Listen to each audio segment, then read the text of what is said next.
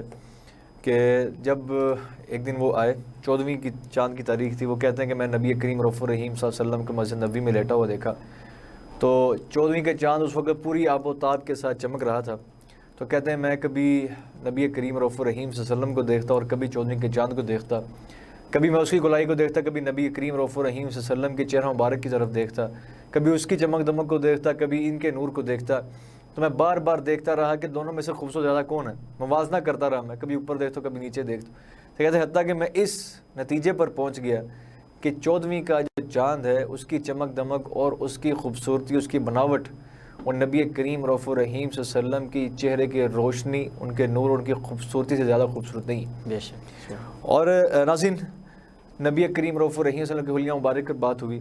اور اس کے بعد نبی کریم صلی اللہ علیہ وسلم کا جو روزمرہ کا معمول تھا اس حوالے سے بھی، اور جو شام کا پہلا سفر اپنے چچا ابو طالب کے ساتھ اجازت غرض سے کیا، اس پر تھوڑی سی روشنی ڈالیں، اور اس کے علاوہ جو حضرت ام المؤمنین خدیجہ الکبریٰ سلام اللہ علیہ ورضی اللہ تعالیٰ عنہا کا جو سامان تجارت لے کر گئے تھے شام کو، اس حوالے سے ہمارے ناظرین کو آگاہ کیجیے۔ حضور علیہ السلام کے چچا حضرت ابو طالب جو تھے یہ اتنے مالدار نہیں تھے، تو یہ تجارت کی غرض سے مختلف ممالک کا سفر کیا کرتے تھے۔ تو جب حضرت ابو طالب پہلا جو سفر حضور علیہ السلام نے کیا، حضرت ابو طالب جو تھے وہ جب تجارت کی غرض سے نکلے تو حضور علیہ السلام کہنے لگے کہ اے چچا میں نے بھی آپ کے ساتھ جانا ہے، ضد کی چھوٹے بچے تھے، تو کیونکہ حضور سے پیار تھا تو نہ کر سکے، تو حضور علیہ السلام کو ساتھ لیا اور پہلا سفر شام کی طرف جو روانہ ہوئے۔ جب وہاں پر پہنچے ہیں تو وہاں پر ایک راہب رہتا تھا، بحیرہ اس کا نام تھا، مختلف روایت کے اندر اس کا نام اور بھی ہے لیکن بحیرہ جو ہے وہ منقول ہے، کہ وہ اس جہاں پر قافلے آ کر بیٹھا کرتے تھے وہ وہیں پہ رہتا تھا، وہ کسی سے بات نہیں کرتا تھا، وہ دیکھتا نہیں تھا دائیں بائیں۔ تو ایک دفعہ کیا ہوتا ہے کہ جب حضور علیہ السلام وہاں پر جا کے اس منزل پہ اترے ہیں، قافلہ اترا ہے،